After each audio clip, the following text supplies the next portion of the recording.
ni tous les bateaux yuy dugg Sénégal di indi le fioul dañ fay jaar, c'est-à-dire le passage au niveau du Dakar Pétrole pour faire ces déclarations, c'est un passage qui est obligatoire. Et Dakar Pétrole confirme également ne bateaux yi agsi nañ et que fay nañ tous les droits de douane. Donc aujourd'hui. Mais qu'est-ce qui peut expliquer donc le maintien de Khadim Ba mais c'est ça. Maintenant ñun on se demande est-ce que Khadim Ba dafa am benn loxo bu ne ci ginnaaw. Qu'est-ce qui bloque? Parce que même si on nous dit que. lan ngeen si njortu par exemple. Bon on se pose des questions. Lesquelles? Honnêtement questions yi ñuy poser bari na est-ce qu'il n'y a pas une main derrière cette affaire?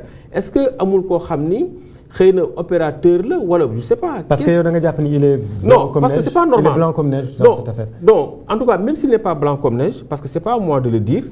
Parce que xëy na justice bi la mais qu'est-ce qui bloque? C'est-à-dire que quand tu vois l'accusation ak les éléments de réponse parce que tey boo nee nit ki Chérif. nga ne nit ki bateau yi ñëwul. mais la SAR la société africaine de raffinage ne la bateau yi ñëw na. avec des pièces justificatives fay nañ lépp. mais néanmoins il est maintenu en prison et li gën a neex li gën a doy waar mooy xam nga en matière douanière c'est-à-dire l'infraction douanière. le plus souvent li ñuy privilégier mooy la négociation nga def consignation ñu def ay transactions bu dee fraude bi ñu lay toppee yaa ko def nga consigner.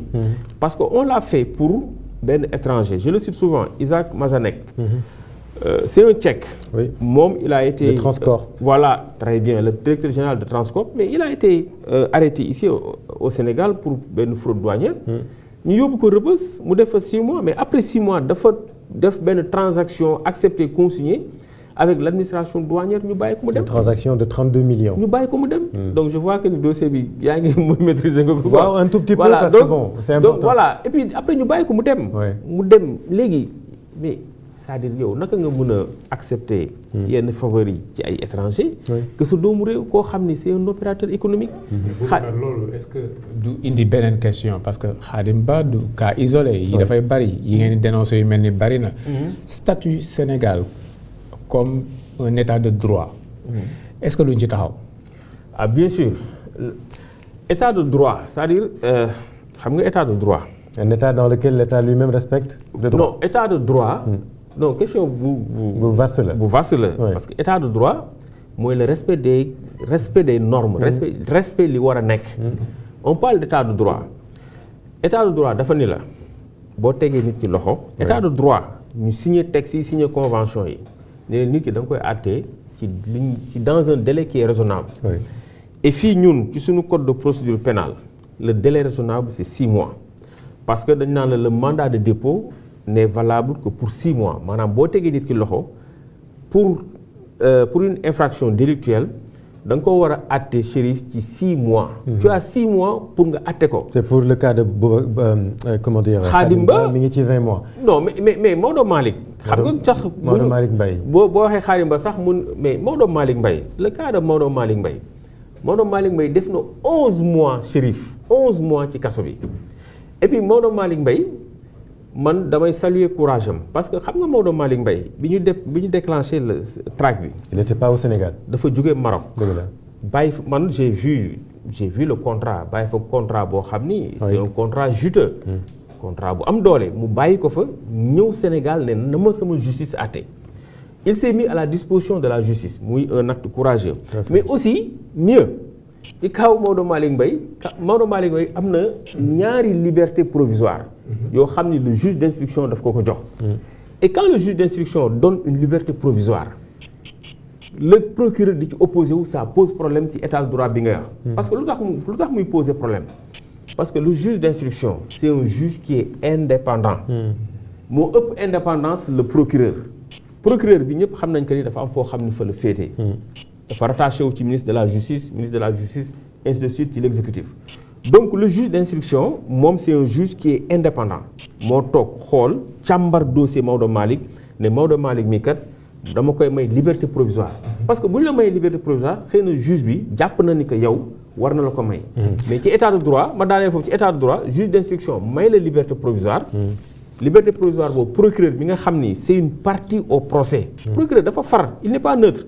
c'est une partie au procès. procureur opposé wu ci ñaari yoon man et puis c'est la première fois man ma gis koo xam ne ñaari yoon juge bi may na ko liberté provisoire donc maintenant sur le cas de Maodo Malick Mbaye je pense que tey bu ñu demee chambre d'accusation les juges de la chambre d'accusation yi nga xam ne également c'est des juges du siège jàpp naa que ni dinañ ko accorder cette liberté provisoire et beneen affaire bi gën a bizarre mooy pour le dossier de Maodo Malick Mbaye je rappelle que du rapport CENTIF du rapport Cour des comptes Maodo Malick Mbaye c'est sur la base d'un rapport d'un cabinet privé ci la son directeur porté plainte et sur les 140 directeurs généraux nationaux seul Maodo Malick Mbaye tey moo nekk biir prison donc état de droit je pense que am na ay mbir yoo xam ni bu ñu koy teg. dafa mel ni ñun état de droit bi voilà dañ koy xaw a contourner quoi. Maodo Malick Mbaye Khadim Ba. Daha Diallo bari nañ ak yeneen i anonyme yoo xamante ni ñi ngi ci parce que détention préventive moom yaakaar naa yàgg nañ ko wax Sénégal. ak les mandats de dépôt automatique donc tey jii même fi ñuy nekk di wax ak yéen am na ñoo xamante ni xamuñu seen tour ñuy ay doomu jàmbur yu nga xamante ni.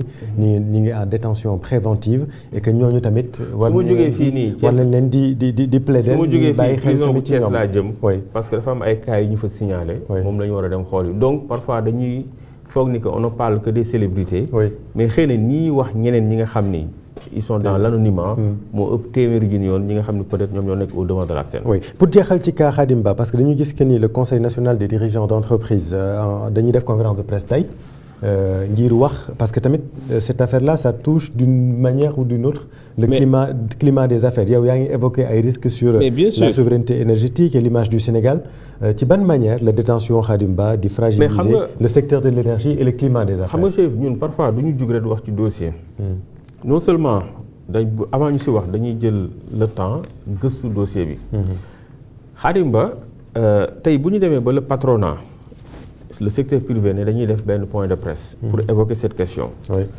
parce que ci secteur énergétique Khadim Ba dafa amoon rôle bu extraordinaire bu mu ci doon jouer gis nga délestage yi parce que fiole bi parfois état mun na confronter wu à des problèmes pour def importation bi pour indi ko le plus souvent ce sont ces opérateurs économiques ñi nekk ci secteur privé bi ñoom ñooy porter wu garantie def seen investir dem indi ay bateau indi fiole bi indi pétrole bi jox ko SAR liggéey bu ñu paree état du Sénégal heure bu amee xaalis rembourser leen fay leen c'est comme ça se passe maintenant quand tu as des opérateurs économiques comme ça xëy na Khadim Ba lañ ci xam am na ñeneen ak ñeneen ñoo xam ne ci milieu boobu lañ nekk di impacter bu baax ci